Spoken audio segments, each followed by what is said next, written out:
9th के स्टूडेंटों को अब परेशान होने की कोई ज़रूरत नहीं, क्योंकि आज के इस वीडियो में मैं आपको वार्षिक परीक्षा के लिए संस्कृत का पेपर बताने वाली हूं। तो इसे आप अच्छे से देखिएगा और कंप्लीट करिएगा। तो देखिए, पहला प्रश्न है आपका, उचित विकल्प चित्वा लिखत। तो लतायाम इति रूपम भवति, तो इसका होगा सप्तमी। आगे आपका बालक शब्दस्य चतुर्थी विभक्ते रूपम अस्ति, तो इसका होगा आपका बालकाय। अगला आपका लताए इति शब्द रूपम भवति, तो इसका होगा चतुर्थी। अगला है नदी शब्दस्य द्वितीया विभक्ते एक वचनस्य रूपम भविष्यति, तो इसका होगा आपका नदीम। और अग सोमवासर अस्ति अस्मिन् वाक्ये अवयव पदम अस्ति, तो इसका होगा अघ। और अधोलिखितेषु अवयव पदम अस्ति, तो इसका होगा अत्र। तो देखिए, इस तरीके से पहला प्रश्न आंसर सहित कंप्लीट हुआ। दूसरा है आपका प्रदत्ते शब्द रिक्त स्थानानि पूर्यत। तो पठो धातो लट लकार मध्य पुरुष एक वचनस्य रूपम, तो इसका होगा आपका पठसि अस्ति। और भविष्यति इति पदे भू धातु अस्ति। और लिखतु इत्यस्मिन् पदे, तो इसका होगा लोट लकार अस्ति।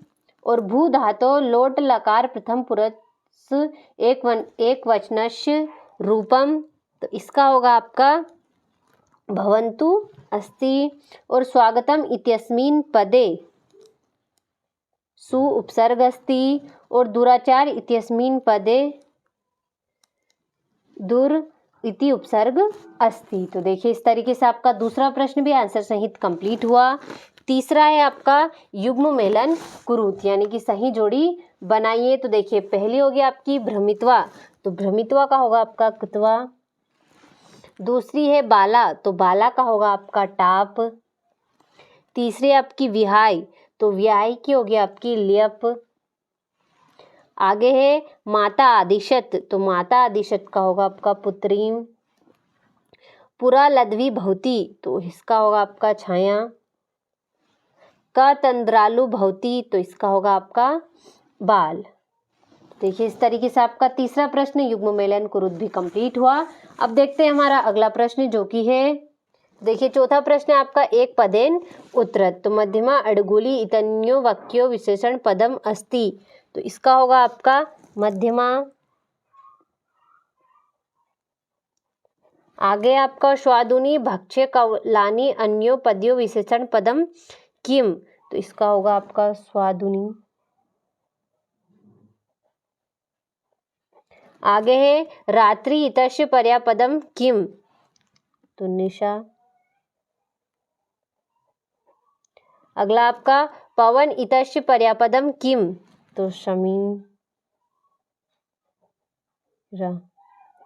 आगे है कटु इतस्य विलोम पदम अस्ति, तो शरस। अगला है विजय इतस्य पदस्य विलोम पदम अस्ति, तो इसका होगा पराजय। देखिए, इस तरीके से आपका दूसरा प्रश्न भी एक कंप्लीट हुआ, एक पदेन चौथा प्रश्न। अब देखते हैं पांचवा प्रश्न, जो कि है शुद्ध वाक्याना समक्ष आम अशुद्ध वाक्याना समक्ष न इति लिखत। तो विद्याधन आले इति शब्दे दीर्घ संधि भवति, तो इसका होगा आपका आम। आगे है रत्नागार इतस्य पदस्य विच्छेद रत्नाधनगार भवति, तो ना होगा। और स्वर संधि अच संधि अपि कथ्यते, तो इसका होगा आम। अगला है पार्वती परमेश्वरो इत्यस्मिन् पदे द्वंद्व समास अस्ति, तो आम होगा। अगला है समास षड् भवन्ति, तो आम। समास षड् भवन्ति, तो इसका होगा आम।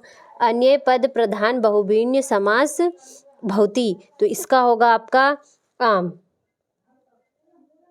तो देखिए, इस तरीके से आपका पांचवा प्रश्न भी कंप्लीट हुआ। ये रहा आपका छठा प्रश्न, जो कि है निर्धनाया वृद्धाया दुहिता कीदृशी अशीत।